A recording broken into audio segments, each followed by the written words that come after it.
In each part, you'll hear a number of different extracts. At the start of each extract, you'll hear this sound. You'll have time to read the questions before you hear each extract, and you'll hear each extract once only. Complete your answers as you listen. At the end of the test, you'll have 2 minutes to check your answers. Part A. In this part of the test, you'll hear 2 different extracts. In each extract, a health professional is talking to a patient. For questions 1 to 24, complete the notes with information you hear. Now look at the notes for extract 1.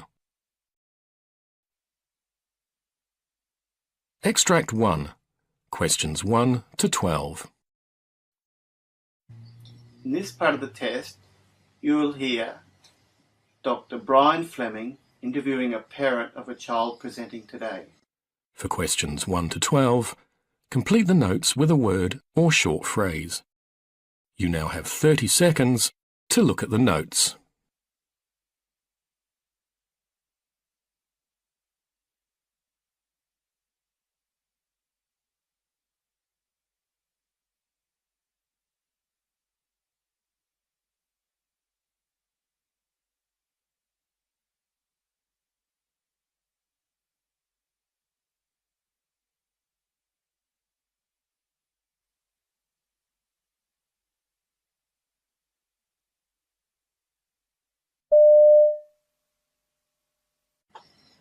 Come in, Mr. Murray. I see you've got Kate with you. Yes, that's right, Doctor. She's had an accident at school. Oh, dear. Well, I'll bring you both in here and get Kate comfortable on the couch first.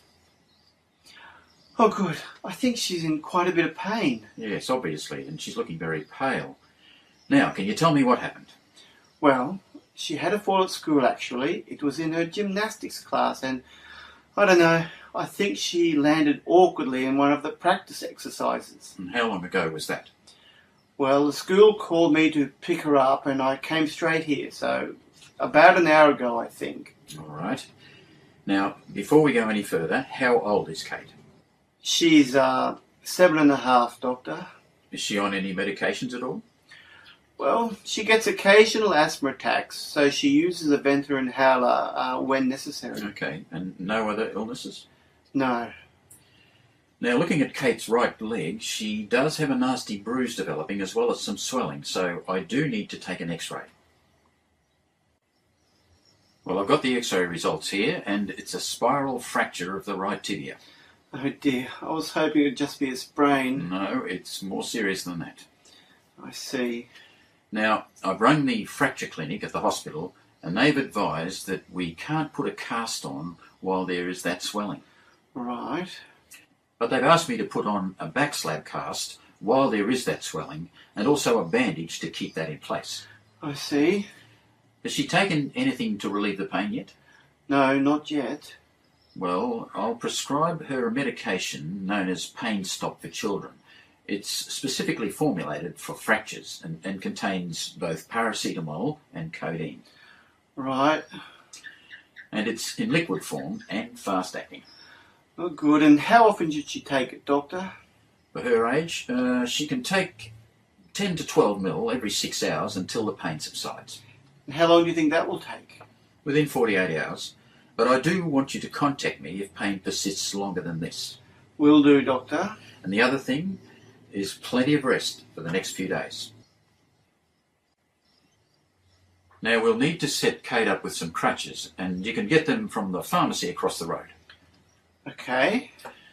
Now, they'll make sure that they're fitted and adjusted to her height. Okay, but she's only 7, and I wonder how she'll manage. Well, you'll receive instructions from the pharmacist.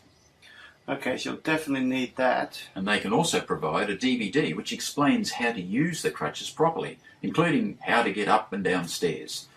This will help her gain confidence. Now look at question 4. Take notes on the first 48 hours.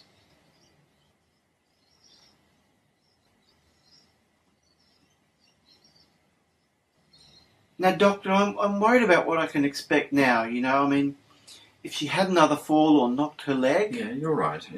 It's not fully protected at this stage until she gets the full plaster cast, so both you and Kate will need to take care. I see. And during the first 48 hours, you need to keep the leg elevated in order to reduce the swelling. Right. And encourage her to wriggle or move her toes as much as possible. This will help reduce any swelling.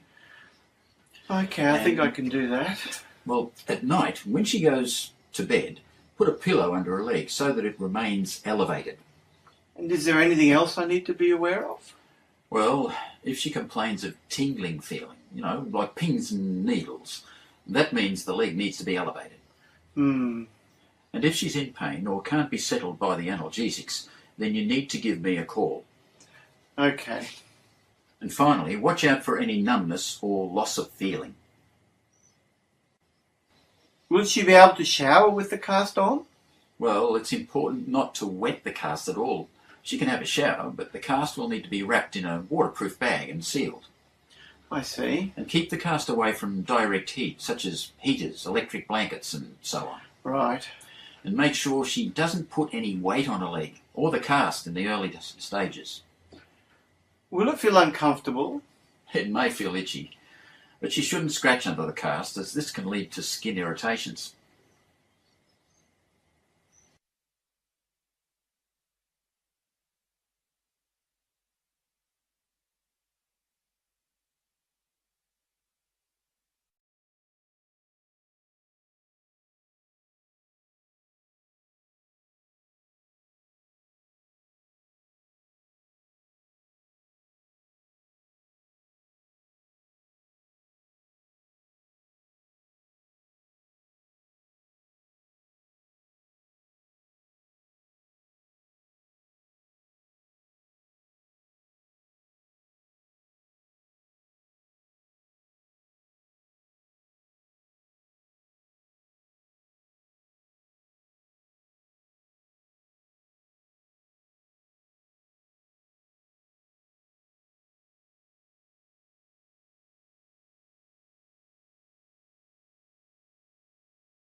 Extract 2.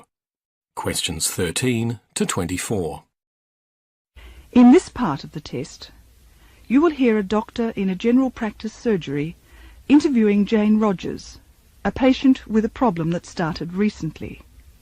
For questions 13 to 24, complete the notes with a word or short phrase. You now have 30 seconds to look at the notes.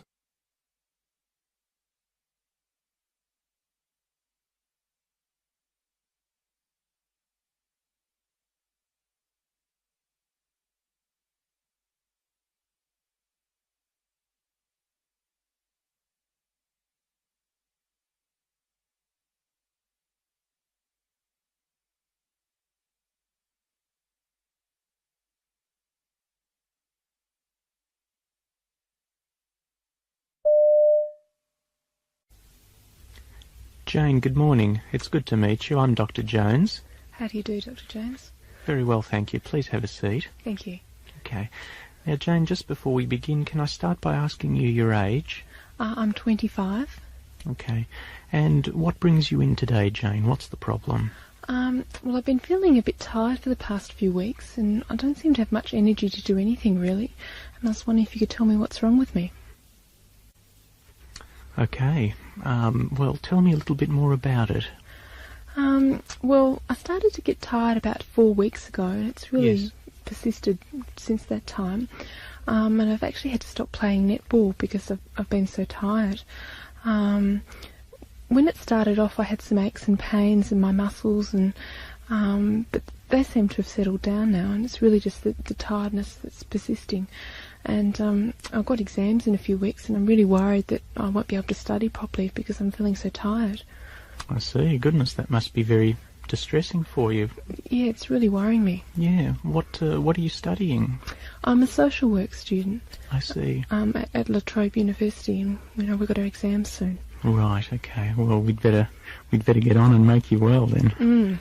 Well, tell me, apart from the aches and pains that you noticed initially with this illness, was there anything else in particular that you'd noticed? Well, it sort of started quite suddenly, really, and when it started, I had a bit of a cold, a bit of a blocked up head and a runny nose. And I actually went to the doctor at student health at the university, and he said I just had a virus and I didn't need any treatment and it would go away. And he didn't do anything else than that, really. Right, okay. So at the moment, just to let me clarify again, the main problem now is tiredness. All of the other symptoms have settled down. Yeah, just really tired and I can't do anything, really. Okay. Being a student and being particularly close to exams, I mean, are you under any sort of, excess stress or pressure? Could that be contributing to the problem? Well, I guess everyone gets worried about their exams, but I'm doing pretty well this year, so I think I'm going to pass if only I could get over this tiredness. Right, okay. Are you taking care of yourself? Are you eating well? Are you sleeping enough? I have a pretty good diet. I eat 3 meals a day and eat meat and vegetables and all those sort of things, so I think my diet's pretty good. When I wake up in the morning, I'm still really tired, even though I've slept well all night, and it's just really hard to get out of bed. Right, okay. Has anyone else around you been ill like this? Well, I share a flat with 2 girlfriends, and one of them went to the doctor last week, and the doctor said she had glandular fever. I see. And she's been really tired too, and I was wondering if that might be my problem. Right, that's a particular concern of yours? Well, yes, yeah. I mean, I don't want glandular fever. That'd be terrible. Okay. Well, that's certainly a possibility that we might have to think about, actually. But let me ask you a few more questions, okay? Your general health, what's that been like? Oh, I'm normally a pretty fit and well person. I haven't had any problems, really. Good. And in the past, there have been no major problems with illness or... No, I've been fine. Great. Are you on any medications, Jane? No. Okay. And can I ask you a personal question? Certainly. Are you sexually active? Yes, I've got a boyfriend that I've been seeing for about 6 months. Right. And it's a regular relationship? Yes. Okay. Concerning aspects about safe sex? Oh, well, we use condoms, and I'm sure he doesn't do anything, and I've only got one partner, so I don't think there's any problems like that. Right, okay. Is there any possibility that you may be pregnant, despite the fact that you're using condoms? No, we haven't had any problems with the condoms, and my last period was last week, and that was fine.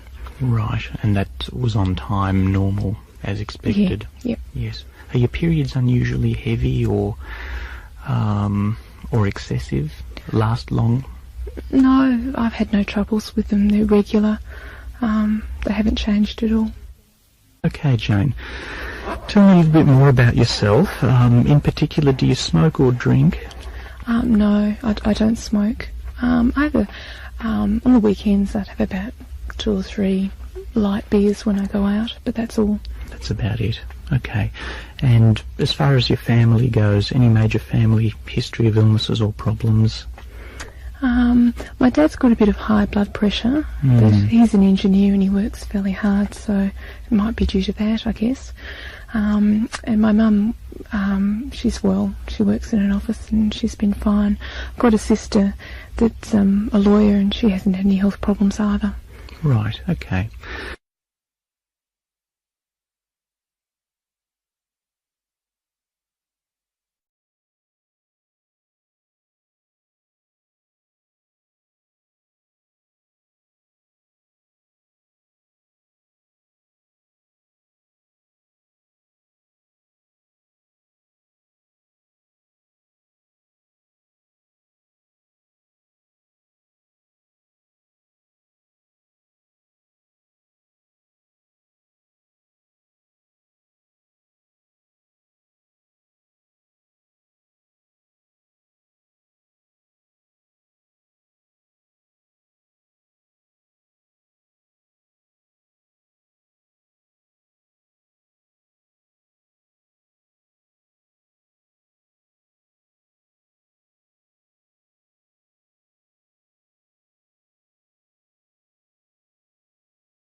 That is the end of Part A.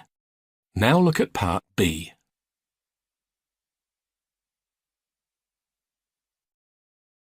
Part B. In this part of the test, you'll hear 6 different extracts. In each extract, you'll hear people talking in a different healthcare setting. For questions 25 to 30, choose the answer A, B, or C, which fits best according to what you hear. You'll have time to read each question before you listen. Complete your answers as you listen. Now look at question 25. Professor Lynn Fritschke is a cancer epidemiologist at Curtin University in Perth and chaired the subcommittee at the International Agency for Research on Cancer, which concluded just how carcinogenic Roundup and his stablemates are. Now read the question.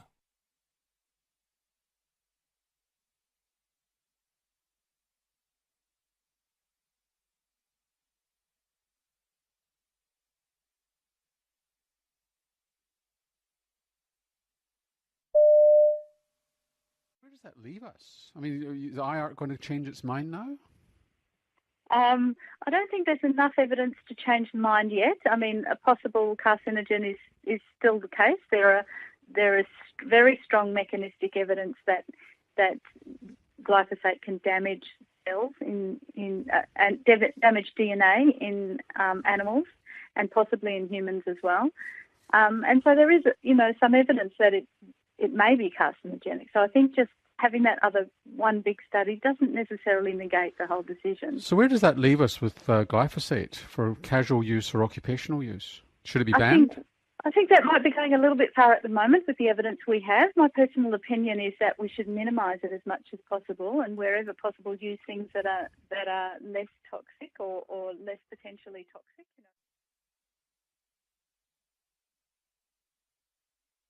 Question 26. Dr. Diana Adams, a medical oncologist at MacArthur Cancer Therapy Centre and the co-founder of Avexia Care. Now read the question.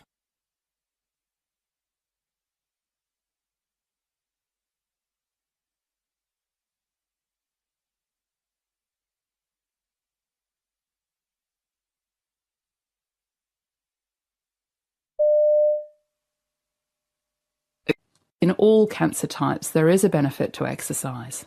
We now know that exercise can actually mitigate some of the side effects of therapy and can actually improve the quality of life for those patients both during and after therapy.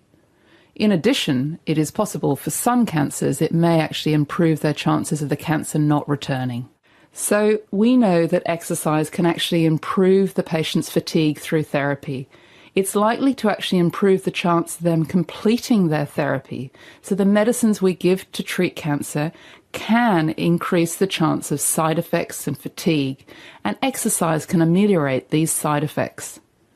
We know that it is safe. It's been proven in clinical trials with actually quite significant volumes and intensities of exercise. A classic example would be prostate cancer, where we suppress testosterone. And we know that testosterone is important for muscle mass. So by using exercise, we can counteract some of the effects of that muscle loss through a tailored program. Question 26. Dr. Jules Montague is a neurologist from Dublin and author of Lost and Found: Memory, Identity and Who We Become When We're No Longer Ourselves. Now read the question.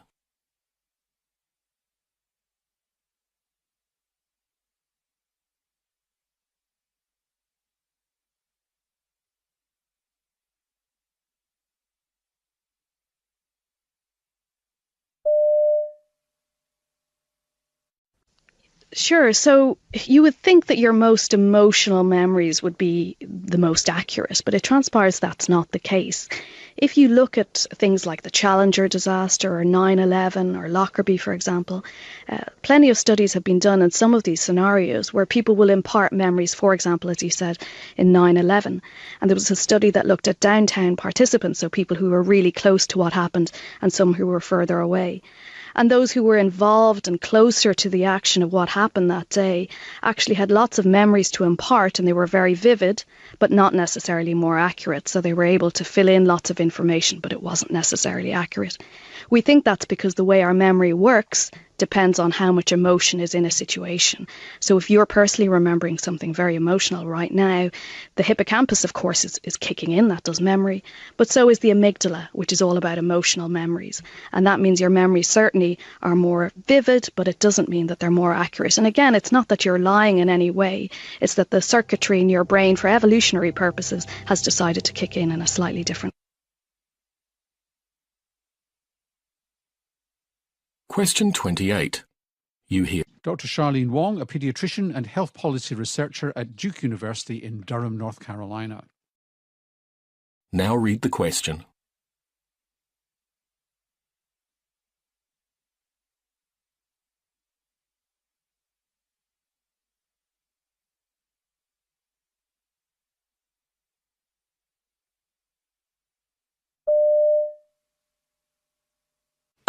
And the study is to collect deep health data in a cohort of at least 10,000 people in the U.S. in an effort to map human health and health transitions. And they know that they're being mapped? They do. They are agreeing to be part of the study.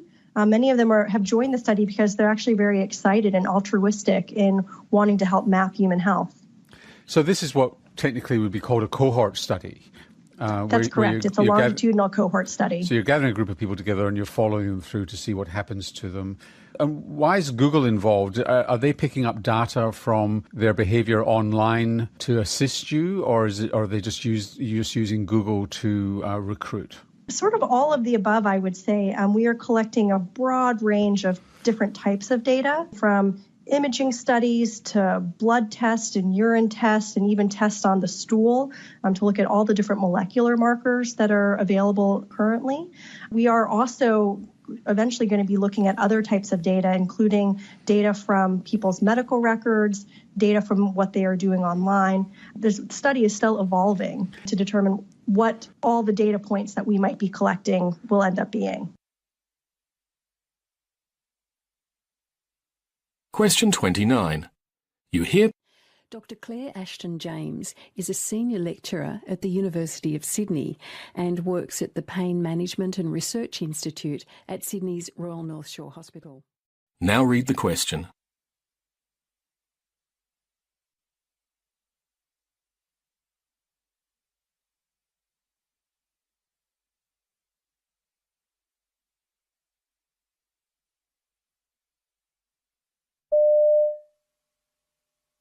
Okay. Claire Ashton-James.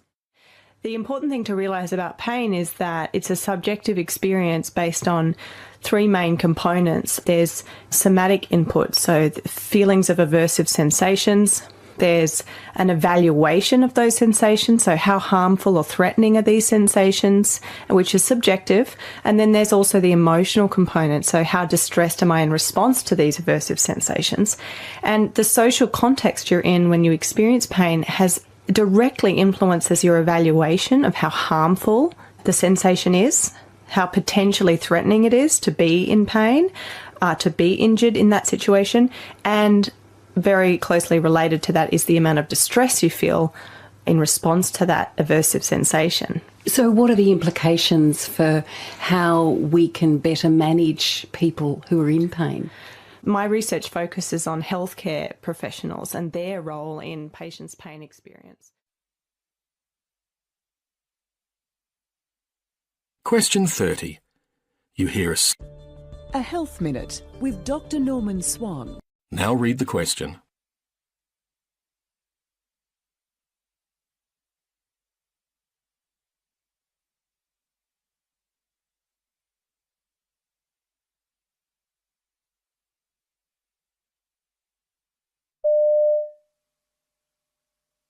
I assume that given the choice, you'd rather age with your marbles intact, and there is evidence that lifestyle matters. But what about specifics like physical activity and diet? Particularly the Mediterranean diet, which is typified by a low proportion of land animal protein, lots of plant-based foods, olive oil as a source of fat, and a little wine. Two recent studies of people in their mid to late 70s help a little.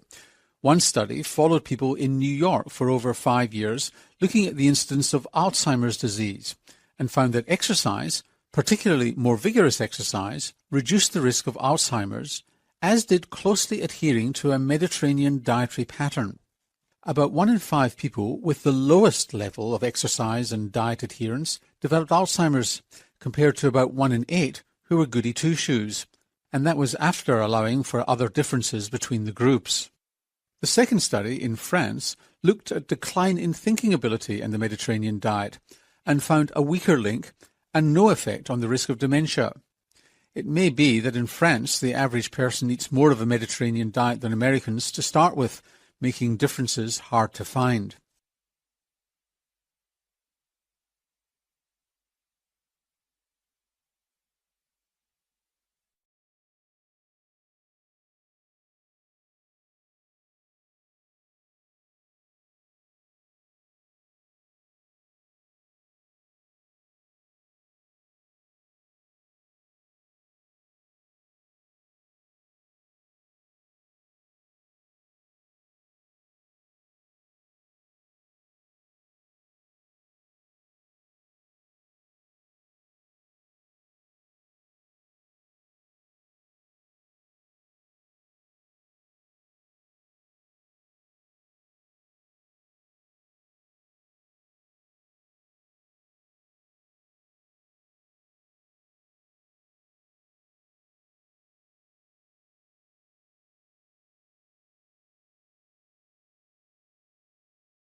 That is the end of Part B. Now look at Part C.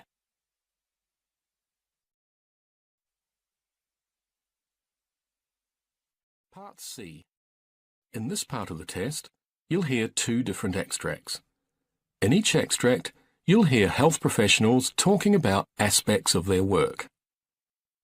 For questions 31 to 42, choose the answer A, B, or C, which fits best according to what you hear. Complete your answers as you listen. Now look at Extract 1. Extract 1, questions 31 to 36. You now have 90 seconds to read questions 31 to 36.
In the mid-16th century, Italians were captivated by a type of male singer whose incredible range contained notes previously thought impossible for adult men. However, this gift came at a high price. To prevent their voices from breaking, these singers had been castrated before puberty, halting the hormonal processes that would deepen their voices. Known as castrati, their light angelic voices were renowned throughout Europe until the cruel procedure that created them was outlawed in the 1800s. Though stunting vocal growth can produce an extraordinary musical range, naturally developing voices are already capable of incredible variety, and as we age, our bodies undergo two major changes which explore that range. So how exactly does our voice box work, and what causes these shifts in speech? The specific sound of a speaking voice is the result of many anatomical variables, but it's mostly determined by the age and health of our vocal cords and the size of our larynxes. The larynx is a complex system of muscle and cartilage that supports and moves the vocal cords, or as they're more accurately known, the vocal folds. Strung between the thyroid and arytenoid cartilages, these two muscles form an elastic curtain that opens and shuts across the trachea, the tube that carries air through the throat. The folds are apart when we're breathing, but when we speak, they slam shut. Our lungs push air against the closed folds, blowing them open and vibrating the tissue to produce sound. Unlike the deliberate focus required for playing an external instrument, we effortlessly change notes as we speak. By pushing air faster or slower, we change the frequency and amplitude of these vibrations, which respectively translate to the pitch and volume of our voices.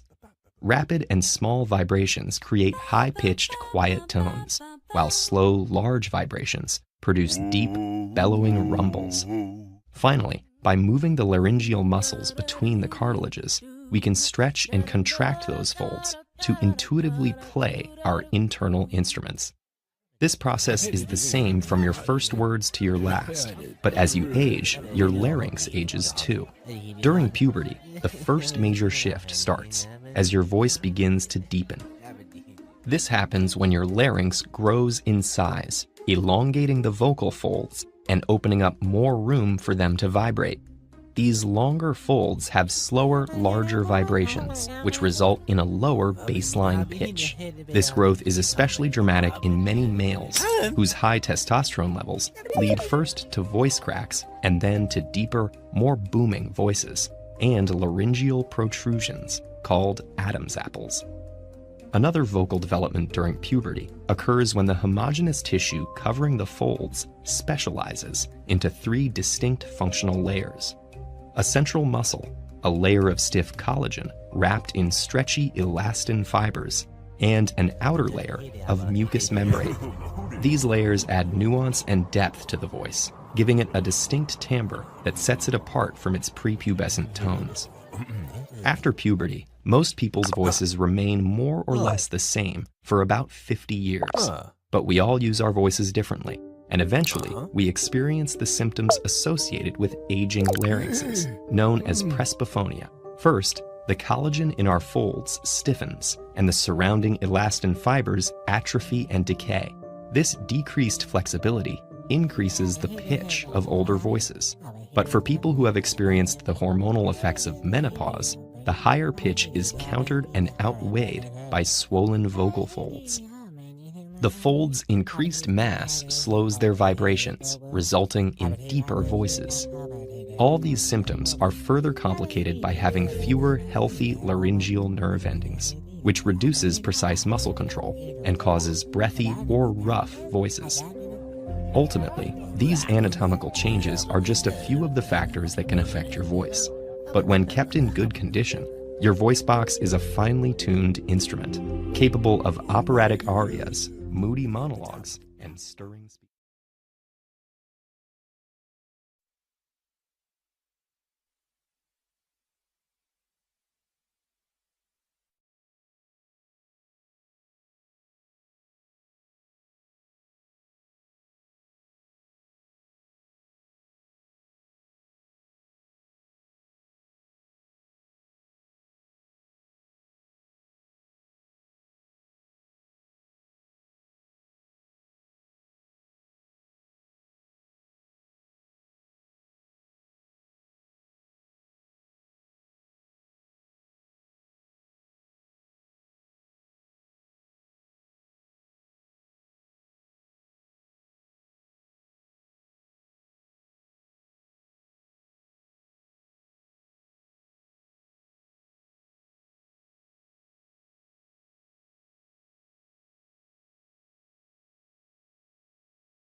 Now look at Extract 2.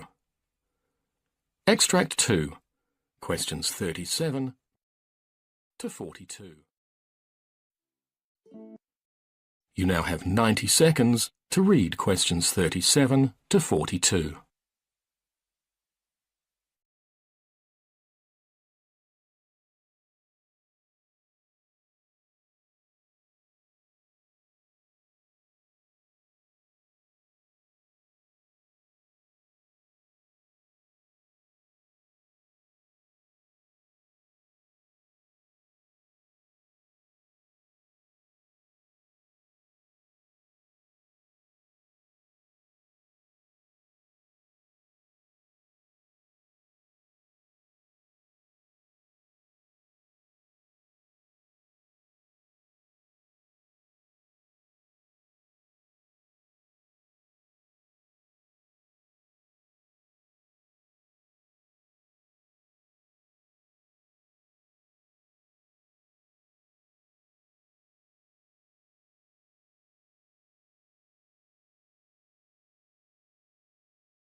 Maya Angelou couldn't escape the nagging doubt that she hadn't really earned her accomplishments. Albert Einstein experienced something similar. He described himself as an involuntary swindler whose work didn't deserve as much attention as it had received. Accomplishments at the level of Angelou's or Einstein's are rare, but their feeling of fraudulence is extremely common. Why can't so many of us shake feelings that we haven't earned our accomplishments, or that our ideas and skills aren't worthy of others' attention? Psychologist Pauline Rose Clance was the first to study this unwarranted sense of insecurity. In her work as a therapist, she noticed many of her undergraduate patients shared a concern. Though they had high grades, they didn't believe they deserved their spots at the university. Some even believed their acceptance had been an admissions error. While Clance knew these fears were unfounded, she could also remember feeling the exact same way in graduate school. She and her patients experienced something that goes by a number of names: imposter phenomenon, imposter experience, and imposter syndrome. Together with colleague Suzanne Imes, Clance first studied imposterism in female college students and faculty. Their work established pervasive feelings of fraudulence in this group. Since that first study, the same thing has been established across gender, race, age, and a huge range of occupations, though it may be more prevalent and disproportionately affect the experiences of underrepresented or disadvantaged groups. To call it a syndrome is to downplay how universal it is. It's not a disease or an abnormality, and it isn't necessarily tied to depression, anxiety, or self-esteem. Where do these feelings of fraudulence come from? People who are highly skilled or accomplished tend to think others are just as skilled. This can spiral into feelings that they don't deserve accolades and opportunities over other people. And as Angelou and Einstein experienced, there's often no threshold of accomplishment that puts these feelings to rest. Feelings of imposterism aren't restricted to highly skilled individuals either. Everyone is susceptible to a phenomenon known as pluralistic ignorance, where we each doubt ourselves privately, but believe we're alone in thinking that way because no one else voices their doubts. Since it's tough to really know how hard our peers work, how difficult they find certain tasks, or how much they doubt themselves, there's no easy way to dismiss feelings that we're less capable than the people around us. Intense feelings of imposterism can prevent people from sharing their great ideas or applying for jobs and programs where they'd excel. At least so far, the most surefire way to combat imposter syndrome is to talk about it. Many people suffering from imposter syndrome are afraid that if they ask about their performance, their fears will be confirmed. And even when they receive positive feedback, it often fails to ease feelings of fraudulence. But on the other hand, hearing that an advisor or mentor has experienced feelings of imposterism can help relieve those feelings. The same goes for peers. Even simply finding out there's a term for these feelings can be an incredible relief. Once you're aware of the phenomenon, you can combat your own imposter syndrome by collecting and revisiting positive feedback. One scientist who kept blaming herself for problems in her lab started to document the causes every time something went wrong. Eventually, she realized most of the problems came from equipment failure and came to recognize her own competence. We may never be able to banish these feelings entirely, but we can have open conversations about academic or professional challenges. With increasing awareness of how common these experiences are, perhaps we can feel freer to be frank about our feelings and build confidence in some simple truths. You have talent. You are capable. That is the end of Part C.